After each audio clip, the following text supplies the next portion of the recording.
جو Twitter account ہے اس سے اس خبر کو ٹویٹ کیا گیا ہے اور یہ کہا گیا ہے کہ سپریم کورٹ کے سینئر وکیل عزیر بھنڈاری کو آج لاہور کینال روڈ سے نامعلوم افراد اغوا کر کے لے گئے۔ عزیر بھنڈاری ایڈوکیٹ نے حامد خان صاحب کے ساتھ ملٹری کورٹس کے خلاف پٹیشن کی ہوئی ہے اور وہ متعدد کیسز میں عمران خان صاحب کے بھی وکیل ہیں۔ اب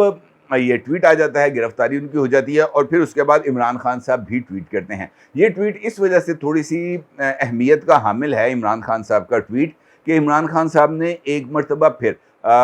تحقیقات کا انتظار کیے ہوئے براہ راست الزام لگا دیا ہے پاکستان کی ملٹری اسٹیبلشمنٹ پر، اور ان کو بھی اس یہ جو گمشدگی ہے عزیر بھنڈاری صاحب کی، ان کو ذمہ دار قرار دے دیا ہے کہ جناب عزیر بھنڈاری کو بھی اور کسی نے نہیں بلکہ پاکستان کے طاقتور طبقات نے ہی حراست میں لیا ہے۔ وہ یہ کہتے ہیں عمران خان صاحب اپنے ٹویٹ میں، عزیر بھنڈاری ایڈوکیٹ کا شمار سپریم کورٹ کے معزز اور سینئر ترین وکلاء میں ہوتا ہے۔ فوجی عدالتوں جن کے خلاف ہم عدالت سے رجوع کرنے کا ارادہ رکھتے ہیں کے حوالے سے انہوں نے مجھ سے ملاقات کی۔ مجھ سے ملاقات سے واپسی پر انہیں ان کی جانب سے اغوا کر لیا گیا، جن کا نام بھی نہیں لیا جا سکتا کیونکہ وہ قانون سے بالاتر ہیں۔ ہم ہر لحاظ سے ایک مکمل مارشل لاء کی گرفت میں جکڑے جا رہے ہیں۔ یعنی عمران خان صاحب یہ کہہ رہے ہیں کہ اس وقت ملک میں ایک مارشل لاء کی سچویشن ہے، اور آپ کو پتہ ہے مارشل لاء کون لگاتا ہے؟ مارشل لاء لگاتی ہے فوج، اور فوج جب مارشل لاء لگاتی ہے تو اس چکر کے اندر وہ شہری اور سیاسی حقوق کو جو ہے وہ سسپینڈ کر دیتی ہے، معطل کر دیتی ہے یا منسوخ کر دیتی ہے، کیونکہ اس کے بعد صرف اور صرف جو فوجی قوانین ہیں انہی کا اطلاق ہوتا ہے۔ اب ایک جانب عمران خان صاحب تحقیقات کا انتظار نہیں کرتے کیونکہ ان کو تحقیقات پر اعتبار نہیں ہے، اور خاص طور پر پاکستان کے جوڈیشل سسٹم کے عمران خان صاحب کچھ زیادہ اہمیت اس وجہ سے نہیں دیتے کیونکہ ان کو پتہ ہے کہ وہاں پر ان کی خواہش کے مطابق ان کو انصاف بھی ملے گا، اور وہ جس طرح کی ریکوائرمنٹ ہے عمران خان صاحب کی ان کو اس کے مطابق ایڈریس بھی کیا جائے گا۔ اب جہاں تک فوجی عدالتوں کا معاملہ ہے، اس کے حوالے سے اعتزاز احسن صاحب کی جو گفتگو ہے کل کی، وہ بھی بہت زیادہ امپورٹنس کی حامل ہے، کیونکہ عمران خان صاحب کے طرز عمل پر چلتے ہوئے اعتزاز احسن صاحب نے بھی chief of army staff general Asim Munir صاحب کو ٹارگٹ پر رکھا اور ان سے کہا کہ کوئی جا کے آرمی چیف کو بتائے۔ میں اس طرح کا انہوں نے اپنی گفتگو کے اندر جو ہے وہ طرز عمل اختیار کیا کہ کوئی جائے اور جا کر آرمی چیف کو بتائے کہ ملک میں آئین موجود ہے، قانون موجود ہے، فوجی عدالتوں میں مقدمات نہیں چل سکتے۔ اس طرح کی انہوں نے گفتگو کی اور بڑی طویل انہوں نے اس گفتگو کے اندر انہوں نے جو اپنا مطمع نظر تھا وہ پیش کرنے کی کوشش کی، اور انہوں نے تمام تر ذمہ داری ڈال دی پاکستان کی فوج پر۔ اور اعتزاز احسن صاحب کا یہ کہنا تھا کہ ایک کرنل بھی بہت ہی زیادہ ذمہ دار ہوتا ہے، اور کیونکہ وہ ایک یونٹ کی کمان کر رہا ہوتا ہے۔ لاہور میں، پشاور میں، میاں والی میں مختلف یونٹس موجود ہیں اور وہ کام بھی کر رہی ہیں، لہٰذا یہ کیسے ممکن ہے کہ موب چلتا ہوا آئے اور کوئی کرنل اس کو روکنے کے لیے سامنے نہ آئے اور پولیس بھی اس کو نہ روکے؟ اس کا مطلب یہ ہے کہ مظاہرین کو ایک سوچے سمجھے منصوبے کے تحت ٹریپ کرتے ہوئے نہ صرف لے کے جایا جا رہا تھا بلکہ ان کو اس مقام پر لے جا کر ڈیڈ اینڈ میں اس طریقے سے پھنسا دیا گیا کہ ان کے پاس اب اس وشیس سائیکل سے نکلنے کا کوئی راستہ نہیں تھا، اور پھر ان کے اوپر کریک ڈاؤن کر کے ان کو جیلوں میں ڈالا گیا۔ یہ ایک سوچا سمجھا منصوبہ تھا، اور اگر آپ نے اس منصوبے کو آشکار کرنا ہے تب آپ کو جو تحقیقات ہے ان کا آغاز آئی جی پنجاب سے کرنا ہوگا۔ اب جو کہ عمران خان صاحب کا معاملات بالکل ایسے ہی چل رہے ہیں جس طرح میں نے آپ کو بتایا کہ جناب ہر ایک جگہ پر کوئی نہ کوئی ان کے لیے ایک شکنجہ تیار ہے۔ ہر ایک جو اسٹیٹ آرگن ہے وہ عمران خان صاحب کے اوپر اس طرح نظریں جما کے بیٹھا ہے کہ بھائی یہ کوئی غلطی کرے اور ہم اس کا جو ہے وہ دبوچے۔ اب عمران خان صاحب کو بھی اس بات کا اندازہ ہے، یہ نہیں ہے کہ عمران خان صاحب کو اندازہ نہیں ہے کہ ان کے خلاف جو اسٹیٹ آرگنائزیشنز ہیں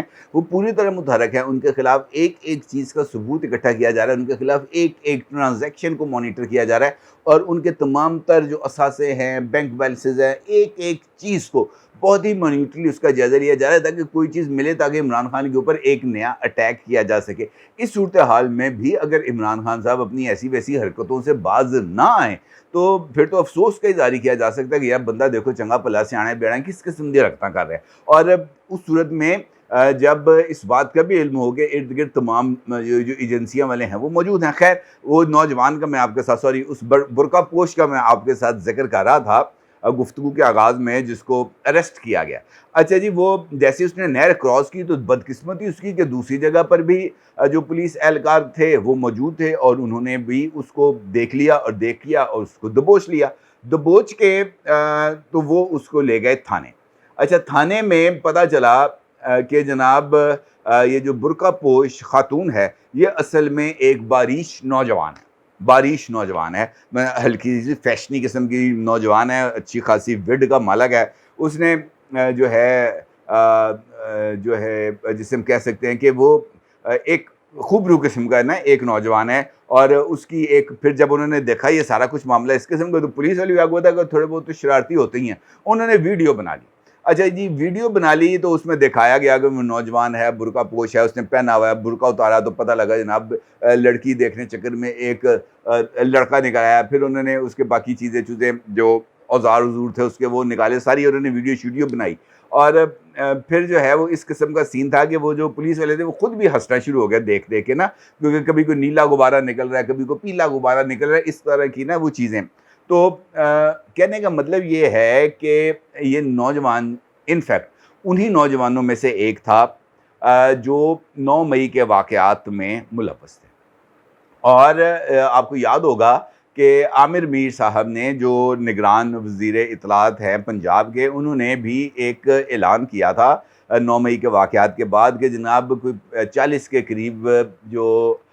مشتبہ افراد ہیں وہ زمان پارک میں پائے جاتے ہیں. اور زمان پارک میں ان کی گرفتاری کے لیے ان کو اگر پولیس کے سامنے سرنڈر نہ کرایا گیا تو پھر قانون نافذ کرنے والے ادارے خود کارروائی کریں گے اور ان تمام لوگوں کو کھینچ کے باہر نکالیں گے، چاہے اس کے لیے زمان پارک پر ریڈ کرنا پڑے، چاہے جو مرضی کرنا پڑے. ان بندوں کو گرفتار کیا جائے گا. لیکن اس دوران عمران خان صاحب نے ایک ایک کر کے وہ سارے بندوں کو وہاں سے دائیں بائیں کروا دیا تھا. اب یہ جو نوجوان ہے یہ بھی انہی 27 نوجوانوں میں وہ نہیں تھا، الگ سے نوجوان تھا، لیکن انہی کے چکر کے اندر یہ وہاں سے نکلنے کی کوشش کر رہا تھا اور وہ دھر لیا گیا. اب اس سچویشن میں اگر ہم یہ کہیں کہ عمران خان صاحب کا یہ جو بیانیہ اس وقت وہ ڈیولپ کر رہے ہیں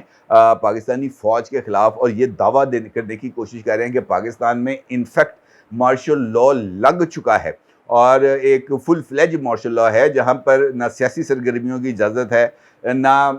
جو ہے جمہوری جو حقوق ہے وہ اویلیبل ہے. تو اس کا مطلب یہ ہے کہ عمران خان سیدھا جو اسٹیٹ آرگنز ہیں ان کو یہ مشورہ دے رہے ہیں کہ جناب حالے تک اسے کہ مارشل لا نہیں لایا تو فٹافٹ لا دو، تہاڈی بڑی مہربانی. کیونکہ اب شاید ان کے لیے بھی یہ صبر کا پیمانہ ذرا تھوڑا سا دور ہوتا چلا جائے. اور عمران خان کو چونکہ اب اس بات کا اندازہ بھی ہے کہ ان کے خلاف جو مقدمہ ہے وہ فوجی عدالتوں میں چلنا ہے، لہٰذا وہ فوجی عدالتوں اور فوج دونوں کو جو ہے وہ ایک نئی مہم کے ذریعے ملائن کرنے کی کوشش کر رہے ہیں. اور اس مہم میں اس مرتبہ اعتزاز احسن اور لطیف کھوسہ دونوں عمران خان صاحب کے ساتھیوں میں شمار ہوتے ہیں. اپنی رائے کو ضرور اظہار کیجیے گا. آپ کا بہت شکریہ. اللہ حافظ.